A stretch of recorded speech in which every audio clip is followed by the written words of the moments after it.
पूज्य आचार्य गुरुदेव श्री 108 विनम्र सागर जी महामुनि राज की। चलिए आइए आप चलते हैं हम उस नाटिका की ओर जिसकी वर्तमान में सबसे ज्यादा आवश्यकता है। ये नाटिका हमें उस ओर ले जाती है कि किस प्रकार से हमारे संस्कारों का अभाव होने के कारण किसी और की संस्कार हमारे ऊपर प्रभावशाली बन जाते हैं।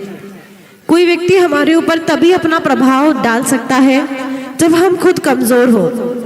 यदि हम खुद प्रभावशाली हैं तो किसी और का प्रभाव हमारे ऊपर कभी भी हावी नहीं हो सकता। इसी विचारधारा को लेते हुए आइए आज की नाटिका से जुड़ते हैं जिसका नाम है संस्कारों के अभाव का प्रभाव। यानी कि जब हमारे अंदर किसी चीज की कमी होती है तभी हम उस वस्तु की ओर आगे बढ़ते हैं। यदि हमारे पास पूर्ण होती, हमारी थाली में भोजन पूरा होता तो हम दूसरे की थाली की ओर देखते ही नहीं। जब हमारी थाली में भोजन पूर्ण नहीं होता तभी हमारी दृष्टि दूसरे की ओर जाया करती है। इसी विचारधारा को लेकर इस संस्कारों के अभाव का प्रभाव नाटिका का सृजन किया गया और आज ये नाटिका आपके बीच में होने जा रही है।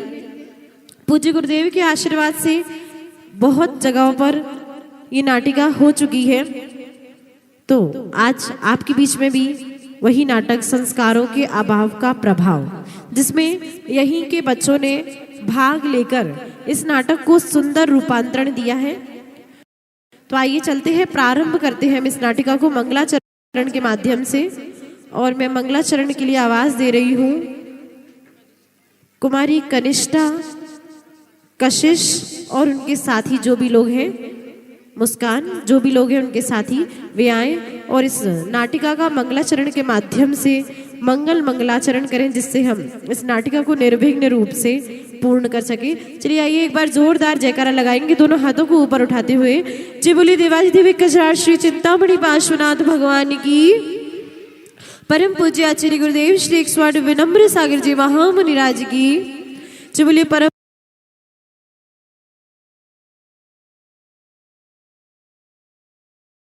पूज्य शुद्ध संवर्धिका हरिका रत्न 105 विमल श्री माता जी की। देखिए इस नाटिका से जुड़े यदि आपके कोई भी प्रश्न हो तो आप मुझसे आके कर सकते हैं। ये नाटिका आपके बीच में प्रारंभ हो रही है मंगलाचरण से। आइए मंगलाचरण की ओर चलते हैं। मंगलाचरण।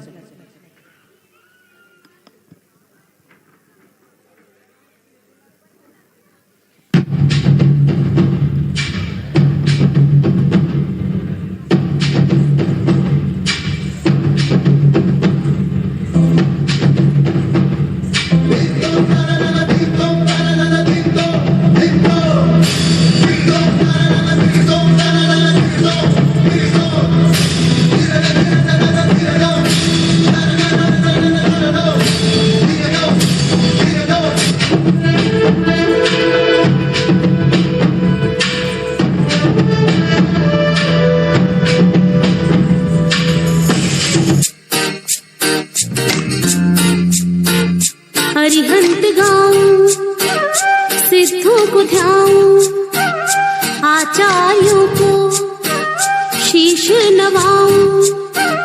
हरिहंत गाऊं, सिद्धों को ध्याऊं, आचार्यों को शीश नवाऊं। उपाध्यायों के दर्शन पाऊं, सर्व साधु के रंग में रंग जाऊं। हरिहंत गाऊं, सिद्धों को जाऊं, आचार्यों को शीश नवाऊं।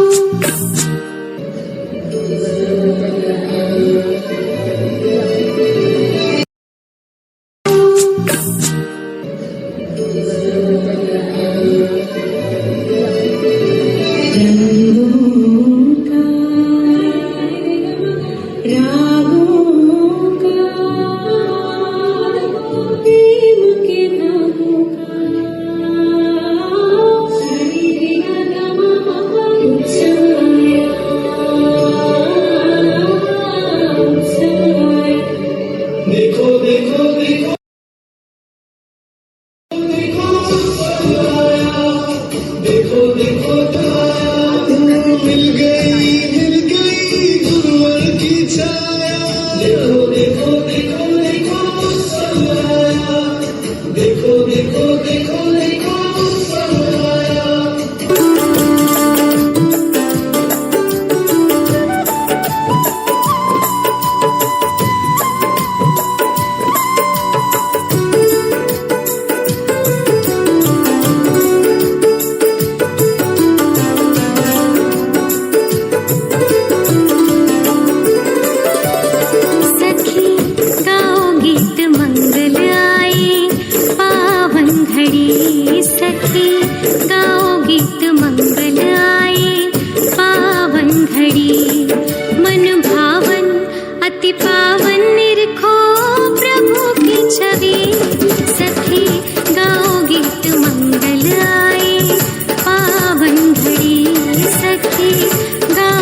चलिए आइए अब सीधे सीधे नाटिका को प्रारंभ करते हैं और चलते हैं वहाँ जहाँ एक परिवार में एक नन्ही सी बालिका का जन्म होता है। आइए चलते हैं वहाँ।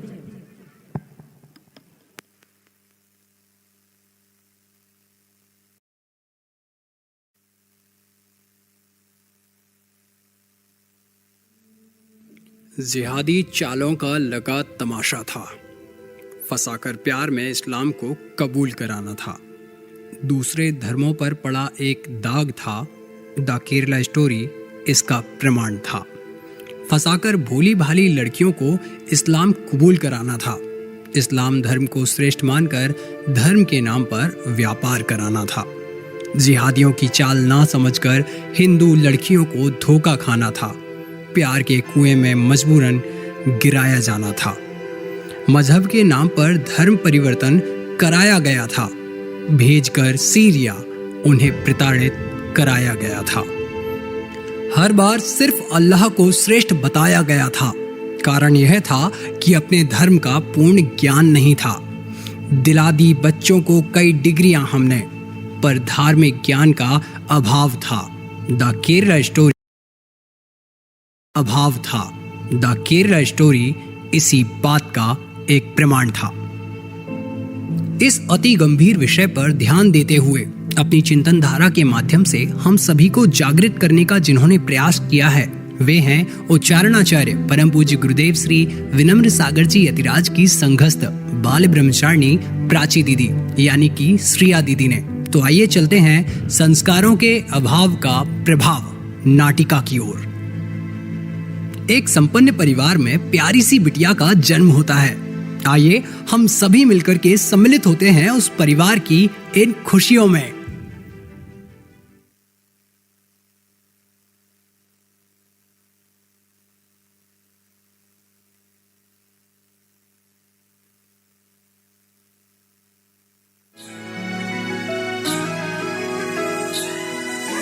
छन छन करती नन्ही परी जब दौड़ी दौड़ी आती है। खिल जाता है परिवार जब बेटियां मुस्काती है। छन छन करती नन्ही परी जब दौड़ी दौड़ी आती है। खिल जाता है परिवार जब बेटियां मुस्काती। चंदा सी प्यारी गुड़िया लक्ष्मी ये घर आंगन की। जगमग करती मेरी दुनिया रौनक ये हर सावन की। ओ बिटिया रानी मेरी तू ही मेरा सम्मान है। ओ बिटिया रानी मेरी तू ही मेरा सम्मान है।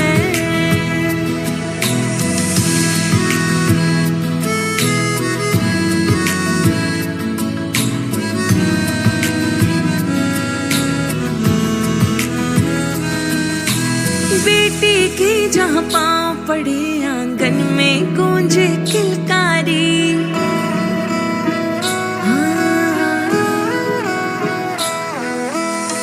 बेटी की जहाँ पाँव पड़े आंगन में गूंजे किलकारी। है भाग्य लक्ष्मी है बरकत वो सूने घर की खुशियाँ सारी। वो माँ का हाथ बटाती वो पापा को समझाती, परिवार की हर उलझन को बेटियां सुलझाती।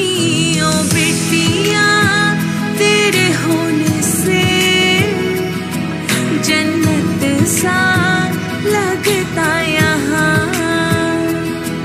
ओ बेटियां तेरे होने से जन्नत सा लगता यहाँ।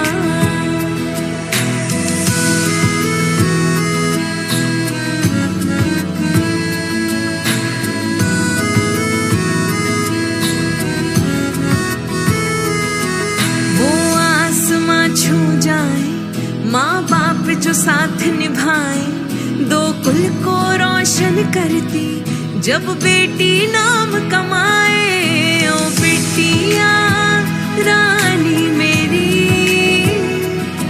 तू ही मेरा अभिमान है। ओ बेटिया रानी मेरी तू ही मेरा अभिमान है।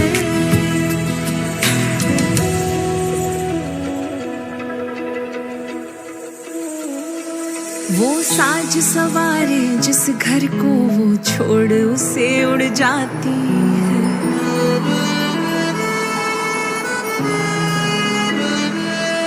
वो साज सवारे जिस घर को वो छोड़ उसे उड़ जाती है। बेफिक्र थी इस आंगन में जो वहाँ जिम्मेदार बन जाती है।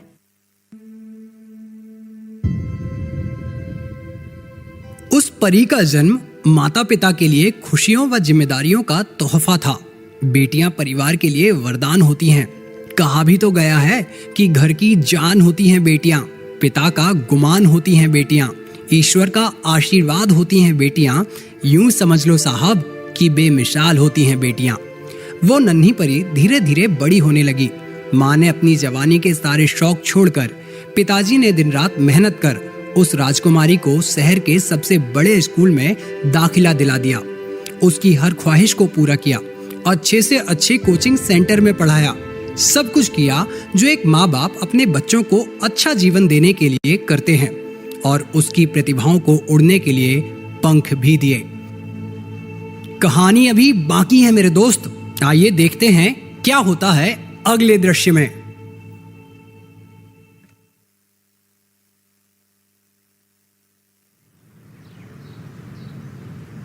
जय जिनेंद्र, शालिनी की मम्मी। और कैसी हैं आप?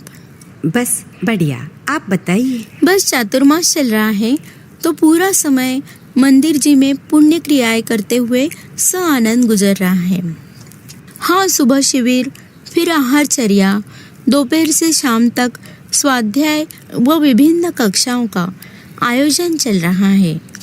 इस वर्ष योग तो ज्ञान की वर्षा ही चल रही है। और शालिनी बिटिया नहीं दिखती, कहाँ है वो? पाठशाला भी नहीं आती। शालिनी तो बहुत बिजी है, ओवरनाइट पढ़ाई करती है, फिर सुबह स्कूल जाना, दोपहर की कोचिंग, ऑनलाइन क्लास आदि में बहुत व्यस्त रहती है।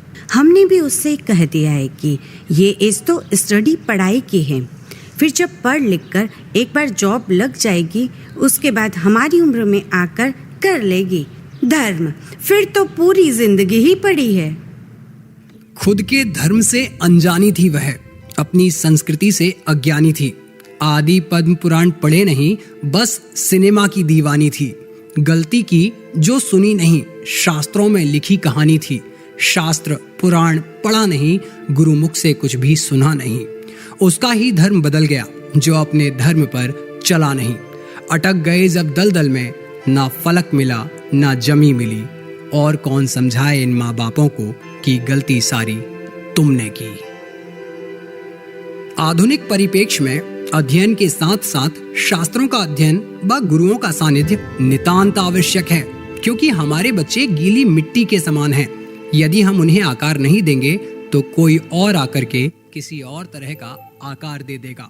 भोजन करते करते यदि आपको पानी की एक भी बूंद ना मिले, तरलता ना मिले, तो क्या होगा? शायद आप अस्वस्थ महसूस करेंगे। इसलिए वर्तमान में यही हो रहा है। तो आइए चलते हैं अगले दृश्य की ओर, यानी कि शालिनी के घर।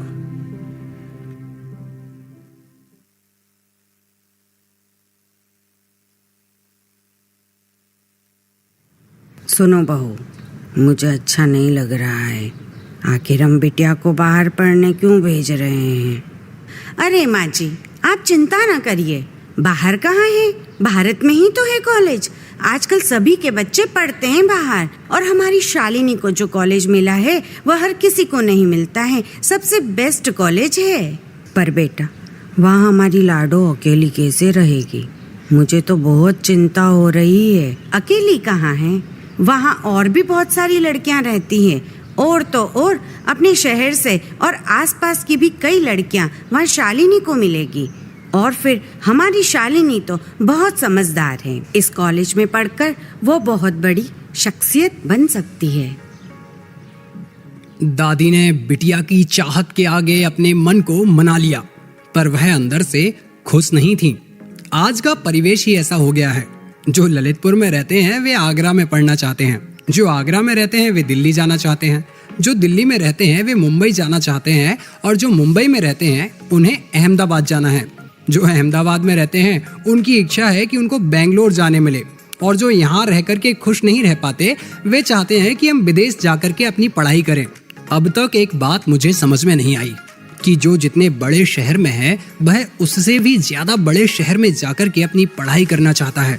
अर्थात आजकल हमने अपना घर छोड़कर बाहर जाकर पढ़ना, इसे एक फैशन बना लिया है। और यह तो आप सभी जानते हैं कि फैशन के इस दौर में गारंटी की अपेक्षा नहीं की जाती। ठीक वैसे ही इस पढ़ाई के फैशन में उज्जवल भविष्य की कामना करना नितांत मूर्खता ही है। और दूसरी ओर सुनहरे भविष्य के बारे में सोच सोच करके शालिनी झूम रही थी, उड़ रही थी, पापा की परी बनकर के इतरा रही थी।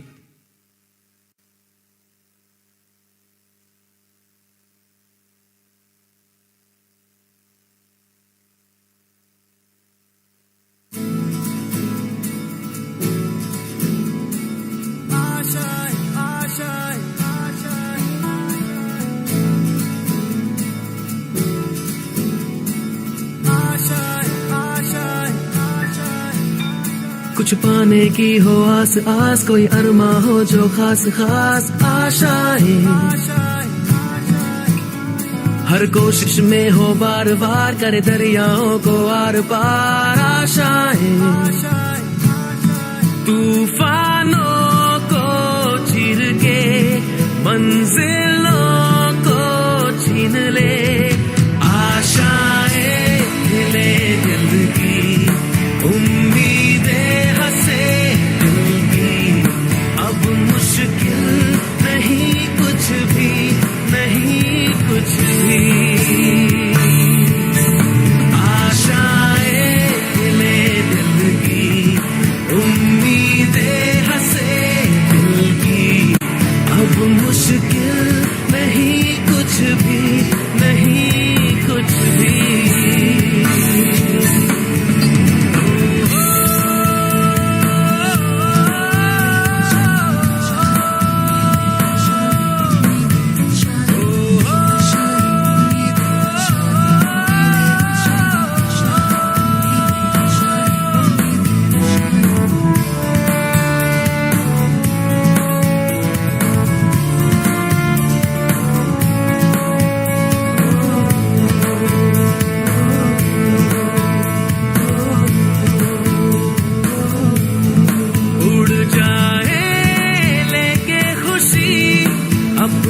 संग तुझको वहाँ जन्नत से मुलाकात हो, पूरी हो तेरी हर दुआ, आशाएं हिले दिल की, उम्मीदें हंसे दिल की, अब मुश्किल नहीं कुछ भी, नहीं कुछ भी, आशाएं हिले दिल की, उम्मीद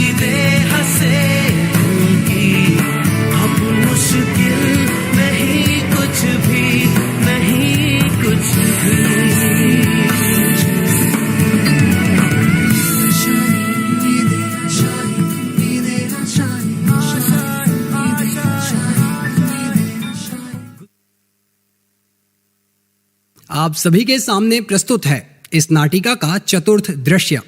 हॉस्टल के एक कक्ष में 4 लड़कियां हैं, शालिनी, नम्रता, ईशा और Atifa.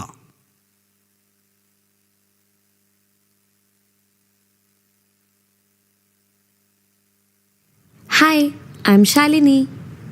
Hello, I'm Isha. Hey guys, I'm Namrata. मैं आतिफा। मेरा घर यहीं पास वाले शहर में है। वे चारों लड़कियां आपस में बातें करने लगती हैं।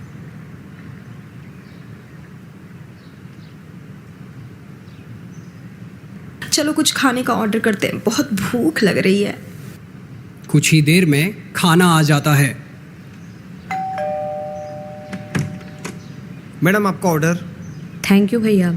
अरे पैसे तूने क्यों दिए? कोई नहीं, फर्स्ट ट्रीट मेरी तरफ से, फिर कभी तुम दे देना। ये लो ईशा, तुम्हारा ऑर्डर। नम्रता, तुम्हारा ऑर्डर। और शालिनी, ये तुम्हारा नो ऑनियन नो गार्लिक वाला फूड। और इसी बीच आतिफा अपना टिफिन खोल करके प्रार्थना करने लगी। Sorry guys, I don't know that you guys have these kind of ritual. तुम नहीं करती प्रे? प्रे तो करना चाहिए। हम लोग हमेशा अल्लाह को शुक्रिया अदा करते हैं। शालिनी, तुम्हारे यहाँ नहीं करते हैं क्या? नहीं, पर मैंने देखा है हमारे सेंट्स कुछ पढ़कर, हाथ जोड़कर, मौन होकर खाना खाते हैं।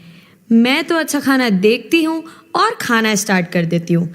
इन सब में क्या रखा है? मौन? मौन क्या होता है? और मौन होकर ही क्यों? वो नहीं पता। Whatever, बस मैंने बचपन में देखा था। छोड़ो ना ये सब, खाना खाओ। कितना टेस्टी फूड है। कॉलेज से लौटते हुए हॉस्टल की ओर।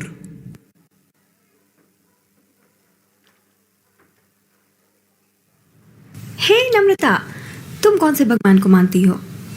हम कम्युनिस्ट हैं, हम किसी भगवान को नहीं मानते। और शालिनी, तुम्हारे यहाँ तो पूरे 24 भगवान होते हैं। पर इन सब में सबसे श्रेष्ठ कौन है? शायद आदिनाथ भगवान। नहीं, शायद पार्श्वनाथ भगवान।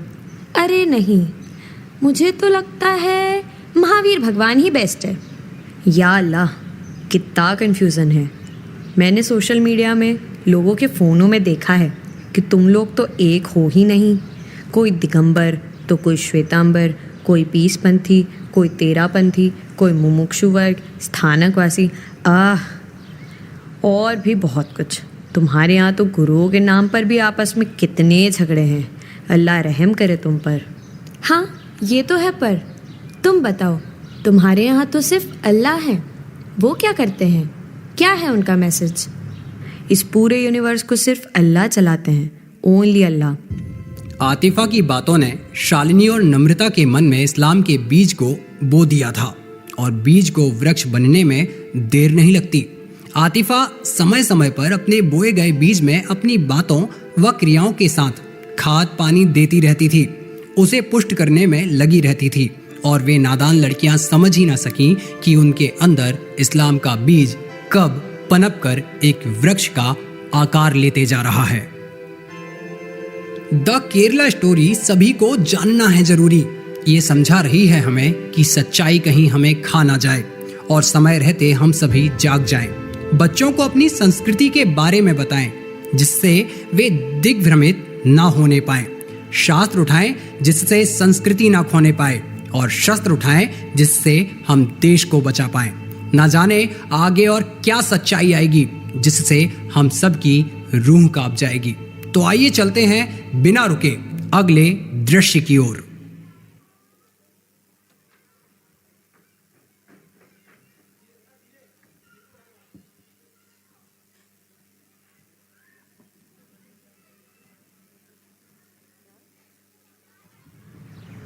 हे चलो, आज संडे है ना, अपनी हॉस्टल लाइफ एंजॉय नहीं करनी है क्या?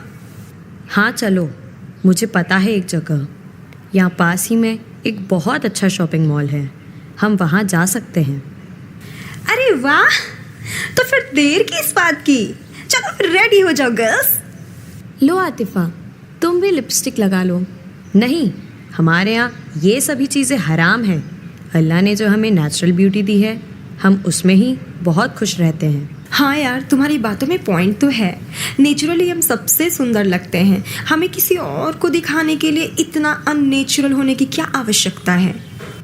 Okay guys, whatever, let's go, I am ready. वे सभी लोग मॉल जाने लगे। हे गर्ल्स, ये रहा शॉपिंग मॉल। Wow, unbelievable. चलो जल्दी। तुम लोग चलो, मुझे पास ही में एक छोटा सा काम है, मैं करके आती हूँ। ओके। वे सभी मॉल में घूम रहे थे, तभी आकर के कुछ मनचले लड़के उन्हें छेड़ने लगते हैं। क्या खूब लगती हो, बड़ी सुंदर। अरे मैडम, जरा हमारी तरफ भी देख लो, कहाँ जा रही हो? चलो यार यहाँ से। ए, हाथ कैसे लगाया? अरे छोड़ो छोड़ो। हेल्प हेल्प, प्लीज कोई मदद करो। हेल्प हेल्प, छोड़ो हमें।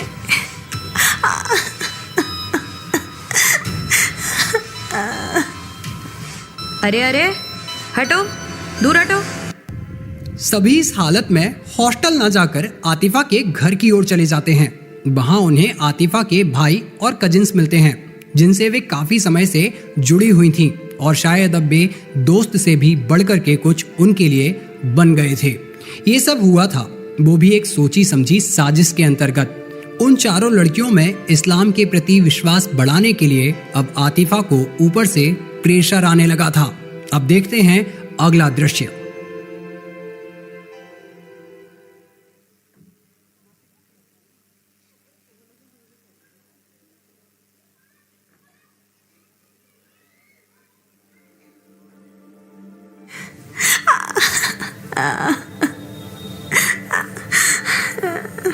आई एम सॉरी गाइस, ये तो होना ही था। तुम लोगों को मेरी बात बुरी लगेगी, पर सच तो ये है कि गलती सारी तुम्हारी है। सारी लड़कियां यहाँ हिजाब पहनी थी, बस तुम तीनों को छोड़कर। हिजाब पहनी एक भी लड़की के साथ ना ही कभी रेप होता है, ना ही कोई उन्हें छेड़ता है, because Allah always protect us. I am sorry, but he is not like your God. Are you trying to say only Allah protects, other God can't protect?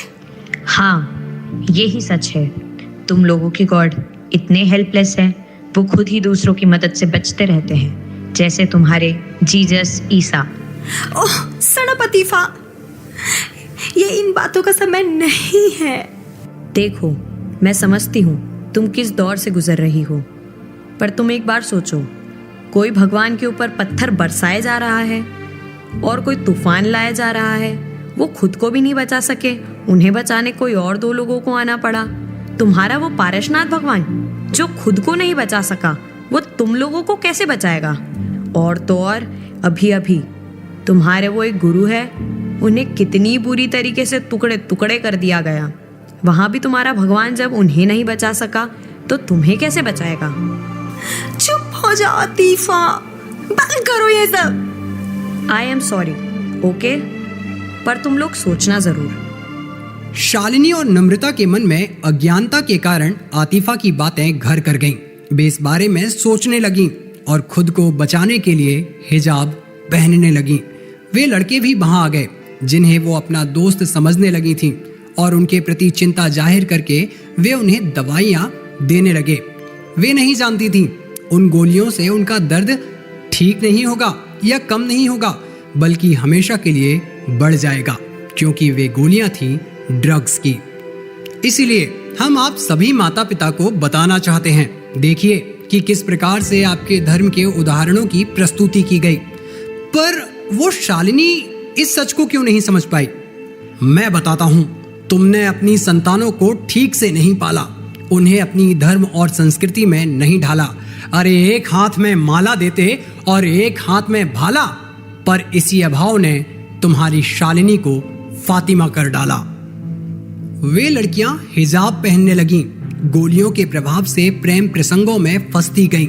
जो लड़कियां कभी पाठशाला नहीं गईं, वे मदरसों में जाकर के शिक्षा लेने लगीं।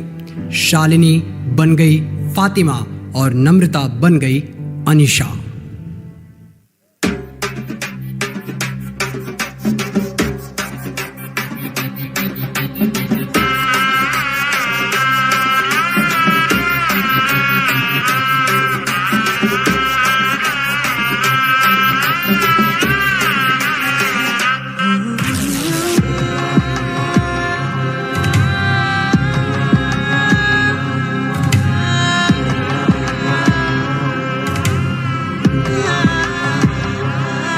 न ज़मीं मिली न फलक मिला है सफर में अंधा परिंदा, जिस राह की मंजिल नहीं वही खो गया हो के गुमराह।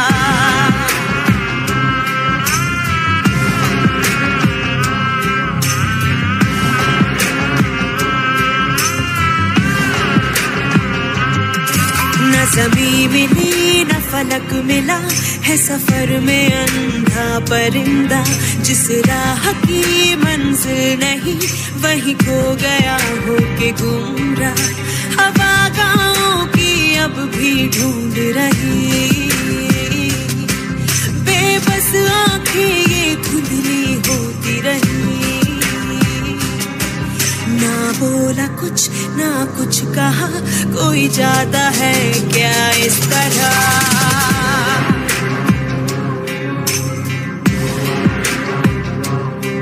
न ज़मीं मिली न फलक मिला है सफर में अंधा परिंदा, जिस राह की मंजिल नहीं वही खो गया हो के गुमराह।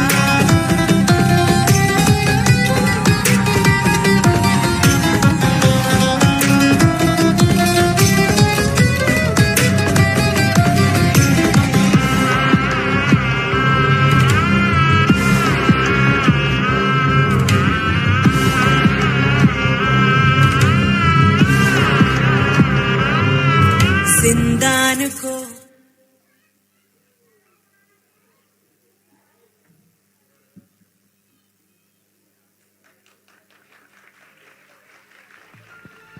हमारा इस्लाम और धर्मों की तरह उलझा हुआ मजहब नहीं है, सीधी सीधी बात करता है। ये दुनिया बनाने वाला और उसे चलाने वाला एक अल्लाह ही है। अल्लाह को अपनी दोनों आंखें बंद करके महसूस करो, वो तुम्हारे करीब नजर आएंगे। इसके लिए किसी मंदिर या चर्च जाने की जरूरत नहीं है, ना ही ढेर सारे बेल फूल पत्ती मिठाई पैसे वगैरह चढ़ाने की जरूरत है। पैसे चाहिए तो इस मंदिर जाओ, औलाद चाहिए तो ये कलश स्थापित करो, दर बदर इधर उधर भटकने की कोई ज़रूरत नहीं है। सिर्फ अल्लाह से दुआ मांगो, नमाज पढ़ो, वो सबकी दुआ कबूल करता है ताकि अमन बने और सुकून रहे।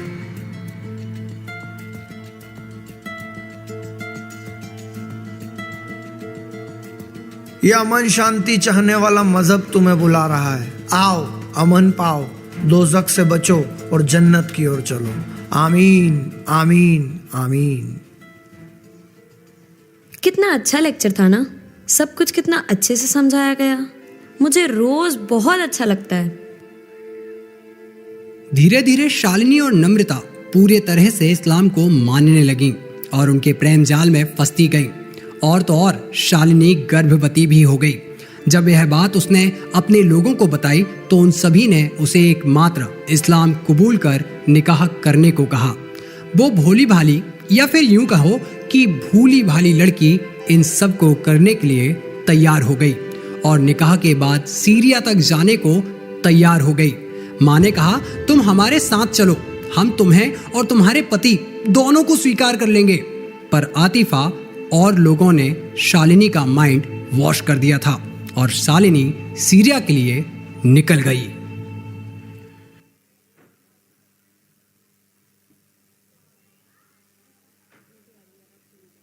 Hello Shalini, please come back. Shalini, ये एक जाल है। नम्रता इसे समझ गई थी, इसलिए उसने सब छोड़ दिया तो उसकी फोटो वायरल कर दी और उसने फांसी लगा ली। मेरे साथ भी एक साथ 25-30 लड़के ने रेप किया। तक मैं बड़ी मुश्किल से वहाँ से भागी हूँ। प्लीज लौट आओ Shalini, please come back Shalini, please.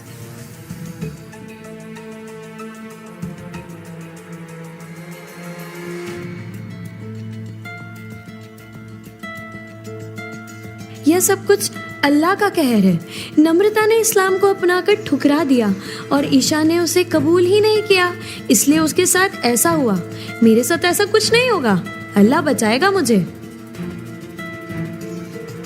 धीरे धीरे समय बीतता गया और शालिनी के समझ में आता गया कि ये एक बहुत बड़ा जाल है।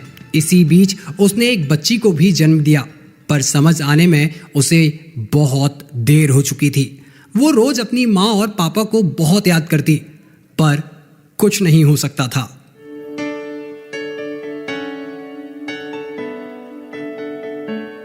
वो गर्मियों की रात, वो जाड़े की बात, वो पानी का मटका, रसोई की आग, सब सताता है मुझे।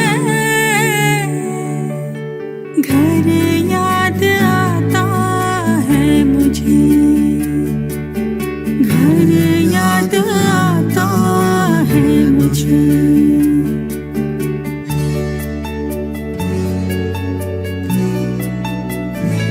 साथी के साथ है इतनी सी बात है, वो पेड़ वो आंगन दिखाना है उसे, कहता है रोज मन मुझे। घर याद आता है मुझे, हो घर याद आता है मुझे। शालिनी के साथ जो भी हुआ वह कहने के लिए हमारे पास शब्द नहीं है। एक बहुत भयानक दृश्य, एक बहुत भीषण सच्चाई जिसका सामना उसने किया या फिर कहो उसे करना पड़ा, और आज तक वो इसी दर्दनाक सच के साथ किसी जेल में पड़ी हुई है। जय जिनेंद्र माँ, पहचाना मुझे? मैं आपकी प्रिया, आपकी अदिति, आपकी नेहा हूँ। आंखें बंद कीजिए ना, और जो कुछ भी आपने देखा उसमें शालिनी की जगह अपनी बेटी को देखिए। अरे घबरा क्यों गए? आपने ही तो मुझे संस्कार नहीं दिए माँ। पापा, मंदिर में तो बस संतवाद पंतवाद में ही सब चलता रहा। मैं गुरुओं के पास सीख नहीं पाई। माँ, मुझे पाठशाला क्यों नहीं भेजा माँ? गुरुओं के पास क्यों नहीं भेजा? मुझे फातिमा इस्लाम ने नहीं, आपने बनाया है। मुझे ये दर्द किसी और की नहीं, आपकी वजह से मिला है, आपकी वजह से मिला है। मेरे साथ जो कुछ भी हुआ किसी और के साथ नहीं होना चाहिए।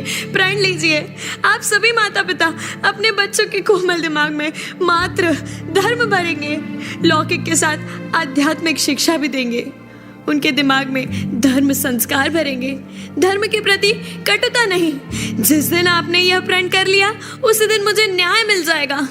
मैं आजाद हो जाऊंगी, मैं आजाद हो जाऊंगी, मैं आजाद हो जाऊंगी।